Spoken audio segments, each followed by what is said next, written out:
Come on, you're all smart people. There's some liberalized people in the room. What is that? Ruins. Yep. Ruins of what?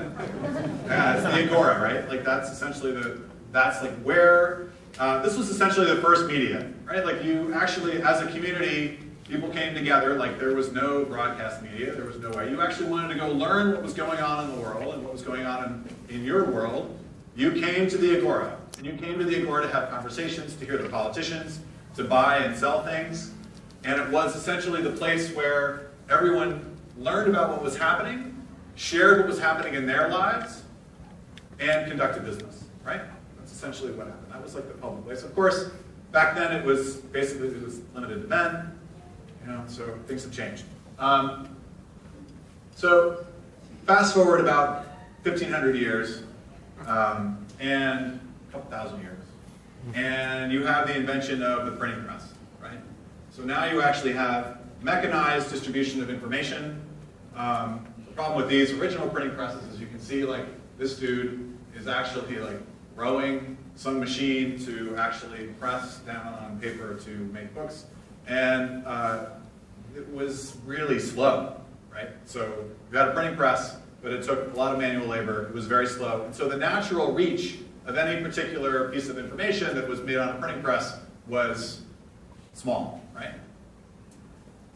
Fast forward another 300 years, and you have possibly, like, the thing you don't think about, everyone says, like, well, industrial age happened, and the invention of the steam engine created factories, right? Created locomotives, created transportation, but it also made the printing press much more efficient, right? So you have the steam engine that can actually drive these massive printing presses, and you have the invention of mass media on a geographically local scale, right? So now you have the newspaper and the broadsheet that can actually be printed and distributed much faster and local. So you have now the afternoon paper, the morning paper, you got the guys on the street corner saying, like, read all about it, and now you have essentially like the invention of locally distributed mass media. Then you have radio and television, which come along, which essentially both, by the way, were envisioned as two-way communication media.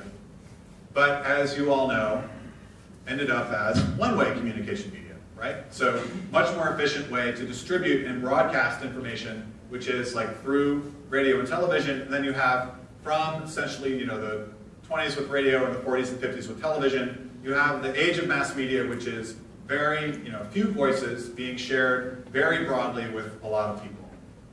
So you're all living in this. We're all swimming in it. Like, you've got this incredible space here full of people that are building companies around this. So this is like a no-brainer for folks in the room. But like, this is a huge change. This is a massive change for humans, right? Like, I can take out my phone and I can record high-definition video and I can share it in real time. And so you have this massive shift that's happening with media and the way that information is consumed, where now everybody can have a voice, everybody can have a point of view, and everybody can share that in real time with the entire world, preferably through Twitter. That's like has huge implications. So I'm going to go through, like, I can't have a presentation without tweets, so I'm going to show a few tweets that actually illustrate what we're talking about. So Boston bombing happened. This is essentially the first tweet that came out of the Boston bombing. This was taken actually by a Boston Globe reporter who was right on scene. Boston Marathon explosion was the text of the tweet. So you've got, like, instantly within seconds of an explosion, you have this being shared.